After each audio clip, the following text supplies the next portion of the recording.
UPSC civil services mains exam का result आ चुका है और 2845 उम्मीदवारों ने इंटरव्यू राउंड के लिए क्वालिफाई किया है। लेकिन सवाल यह है कि क्या इस बार का सफर पहले से भी ज्यादा चुनौतीपूर्ण रहा और जो इंटरव्यू के लिए चुने गए हैं उनके आगे का रास्ता कैसा होगा। हम आपको बताएंगे इस परीक्षा की हर अहम डिटेल। दूसरी तरफ सुप्रीम कोर्ट ने एक ऐतिहासिक फैसला सुनाते हुए आईपीएस गुरजिंदर पाल सिंह को सेवा में बहाल कर दिया है। लेकिन ये केवल एक अधिकारी की बहाली का मामला नहीं है, बल्कि ये मामला प्रशासनिक पारदर्शिता और ईमानदार अधिकारियों की समस्याओं को फिर से सामने लाता है। इस फैसले की हर परत खोलेंगे। इसके साथ ही केरला में मलयालम फिल्म इंडस्ट्री में महिलाओं के खिलाफ शोषण को दर्शाती जस्टिस हेमा कमेटी की रिपोर्ट पर बड़ा कदम उठाया गया है। 2014 बैच की आईपीएस अधिकारी जी पुंगड़ेली को इन मामलों की निगरानी के लिए नोडल अधिकारी नियुक्त किया गया है। इस फैसले का महत्व और इसके प्रभावों पर हमारी खास रिपोर्ट भी देखिए। साथ ही नजर डालेंगे इस हफ्ते के मेजर ट्रांसफर्स और पोस्टिंग्स पर। नमस्कार, मैं सृजन गिरदोनिया और आप देख रहे हैं हमारा weekly news show bureaucracy this week. Monday 9 दिसंबर 2024 को यूपीएससी ने सिविल सर्विसेज मेंस एग्जाम का रिजल्ट जारी कर दिया और इस खबर ने लाखों एस्पिरेंट्स के दिलों की धड़कनें बढ़ा दी। इस बार टोटल 2845 कैंडिडेट्स ने इंटरव्यू राउंड के लिए क्वालिफाई किया है। This is the final frontier beyond which lies the prestigious services of IAS, IPS, IFS and others. अगर आपने ये परीक्षा दी है तो अपना रोल नंबर देखने के लिए यूपीएससी की ऑफिशियल वेबसाइट upsc.gov.in पर जा सकते हैं। Alternatively, you can also go to our website indianmasterminds.com where you can find the list. The link is in the description. UPSC mains exam के बारे में डिटेल में बात करते हैं। मेंस पास करने वाले उम्मीदवारों को अब डिटेल्ड एप्लीकेशन फॉर्म या डैफ 2 भरना होगा। यह प्रोसेस इंटरव्यू राउंड के लिए मैंडेटरी है। यूपीएससी के फाइनल नतीजे इंटरव्यू राउंड के बाद घोषित किए जाएंगे। इनमें प्रीलिम्स की, आंसर की और कैटेगरी के लिए कट ऑफ भी शेयर किए जाएंगे। यूपीएससी ने सीएससी 2024 के जरिए कुल 1056 पोजीशंस भरने का टारगेट रखा है। इनमें से 40 पद पीडब्ल्यूबीडी यानी persons with benchmark disability category के लिए रिजर्व्ड है। पिछले साल की तुलना में इस बार सिलेक्शन प्रोसेस और भी कंपेटिटिव हो गई है। 2023 में 13 लाख से ज्यादा एस्पिरेंट्स प्रीलिम्स में बैठे थे, जिसमें से 15,000 मेंस तक पहुंचे और आखिर में 1016 लोगों का सिलेक्शन हुआ। वहीं 2024 में 13.4 लाख एस्पिरेंट्स ने प्रीलिम्स लिखा, जिसमें से 14,627 मेंस तक पहुंचे और 2,845 ने इंटरव्यू के लिए क्वालिफाई किया। इस साल के कट ऑफ का इंतजार है। 2023 का final cut off general category के लिए 953 मार्क्स था। अब जो उम्मीदवार मेंस क्लियर कर चुके हैं वे पर्सनालिटी टेस्ट या इंटरव्यू के लिए बुलाए जाएंगे। यही वो डिसाइसिव स्टेज है जहां ना सिर्फ नॉलेज बल्कि leadership skills, decision making ability और कॉन्फिडेंस का भी टेस्ट होता है। सूत्रों का कहना है कि इस बार इंटरव्यू राउंड मिड जनवरी 2025 में शुरू हो सकता है। यूपीएससी की तरफ से इसके लिए जल्द ही ऑफिशियल शेड्यूल जारी होने की संभावना है।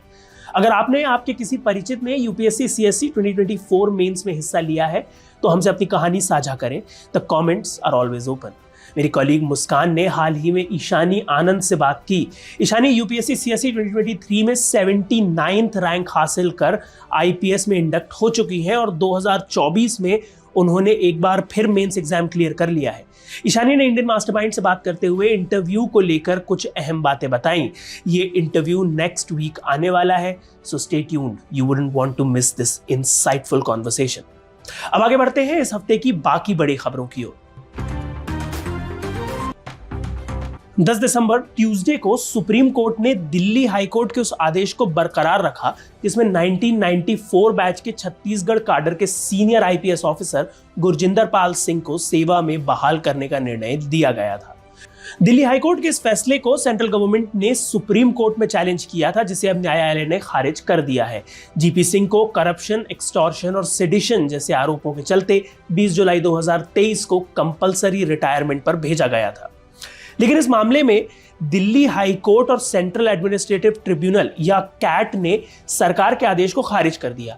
जस्टिस ऋषिकेश रॉय और जस्टिस SVN भट्टी की सुप्रीम कोर्ट बेंच ने साफ तौर पर कहा कि बिना सब्सटेंशियल एविडेंस के ऐसे कड़े कदम उठाना जस्टिफाइड नहीं है। आप क्रोनोलॉजी समझिए। 20 जुलाई 2023 को केंद्र सरकार ने पब्लिक इंटरेस्ट का हवाला देते हुए जीपी सिंह को कंपलसरी रिटायरमेंट पर भेज दिया। उसके बाद 23 अगस्त 2023 दिल्ली हाई कोर्ट ने कैट के आदेश को सही ठहराते हुए जीपी सिंह को सेवा में बहाल कर दिया। इस ऑर्डर को सेंटर ने सुप्रीम कोर्ट में चैलेंज किया। The centre also asserted that the CAT overstepped its jurisdiction by evaluating evidence from criminal complaints, annual performance reports and disciplinary proceedings. 10 December 2024 supreme court ने केंद्र की अपील को खारिज कर दिया। Now let's take a look at some of the key observations in the Supreme Court judgment. Weak evidence. Delhi high court और cat ने पाया कि जीपी सिंह के खिलाफ लगाए गए आरोप जैसे भ्रष्टाचार और देशद्रोह ठोस सबूतों पर आधारित नहीं थे। 3 साल तक विभागीय जांच अधिकारी की नियुक्ति में देरी और वीक कंप्लेंट्स पर केस खोलने को भी अदालत ने अनुचित ठहराया।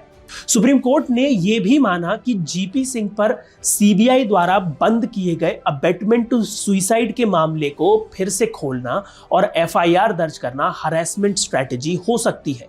गुरजिंदर पाल सिंह ने अदालत में दावा किया कि उनकी कार्रवाई छत्तीसगढ़ सरकार के अंदर हाई लेवल करप्शन को सामने लाने की कोशिश के कारण हुई है।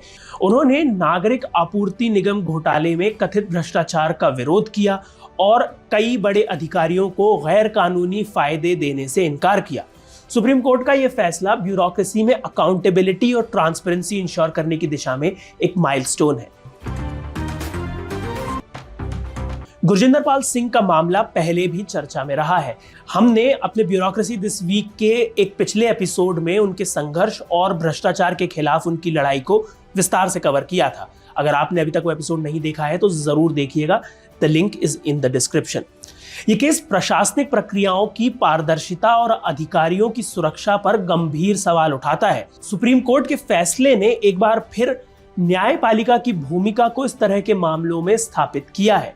इस तरह के और मामलों पर हम आगे नजर बनाए रखेंगे और आपको अपडेट देते रहेंगे। अब आगे बढ़ते हैं और नजर डालते हैं इस हफ्ते की बाकी बड़ी खबरों पर। केरला गवर्नमेंट ने 2014 बैच की आईपीएस ऑफिसर जी पोंगुरडेली को जस्टिस हेमा कमेटी रिपोर्ट से जुड़े मामलों की निगरानी के लिए नोडल ऑफिसर अपॉइंट किया है।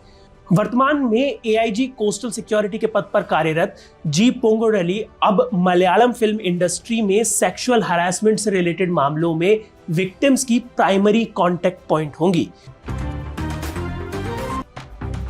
नोडल अधिकारी का मुख्य काम विक्टिम्स की थ्रेट और इंटिमिडेशन से रिलेटेड प्रोटेक्शन रिक्वेस्ट्स को सुनना और उन्हें तुरंत प्रभावी कार्रवाई के जरिए समाधान प्रदान करना है।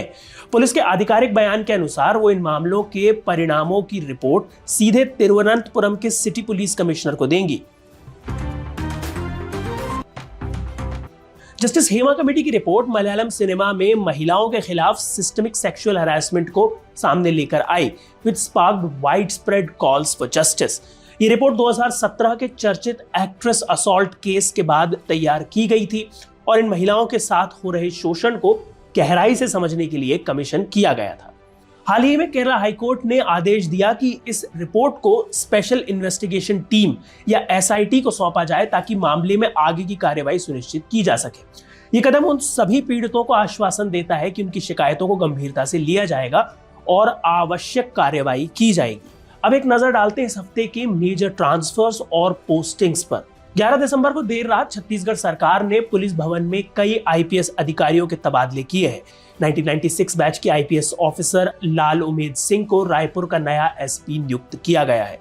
सिंह का पुलिस सर्विस में लंबा और डाइवर्स एक्सपीरियंस रहा है।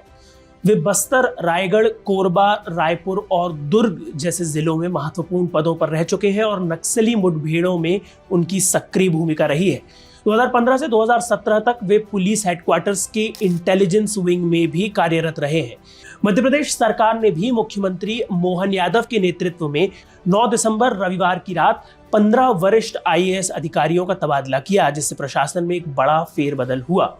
इनमें 1992 बैच के आईएएस अधिकारी केसी गुप्ता, जो पहले पीडब्ल्यूडी के एडिशनल चीफ सेक्रेटरी थे, अब गवर्नर्स ऑफिस के एडिशनल चीफ सेक्रेटरी के रूप में नियुक्त किए गए हैं। 1998 बैच के आईएएस अधिकारी मुकेश चंद्र गुप्ता, जो पहले गवर्नर के प्रिंसिपल सेक्रेटरी थे, अब ह्यूमन राइट्स कमीशन के सेक्रेटरी के रूप में कार्य करेंगे।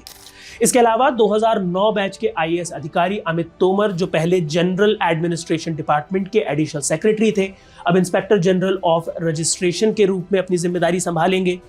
मध्य प्रदेश सरकार ने सुरक्षा के मोर्चे पर भी अहम कदम उठाए हैं। नक्सल प्रभावित बालाघाट जिले में माओवाद की चुनौती से निपटने के लिए 2021 बैच के अधिकारी आदर्श कांत शुक्ला को एंटी नक्सल ऑपरेशन के एएसपी के रूप में तैनात किया गया है। वहीं 1992 बैच के आईपीएस अधिकारी पंकज कुमार श्रीवास्तव को पुलिस हेडक्वार्टर्स में स्पेशल डायरेक्टर जनरल या डीजी ऑफ नक्सल ऑपरेशन के रूप में नियुक्त किया गया है। So this is it for this episode of bureaucracy this week. आपको आज का एपिसोड कैसा लगा हमें कमेंट्स में जरूर बताएं। इस हफ्ते की न्यूज़ पर अगर आपकी कोई राय है तो उसे भी कमेंट्स में लिख सकते हैं। वीडियो पसंद आया तो इसे लाइक और शेयर जरूर करें। Thank you for watching.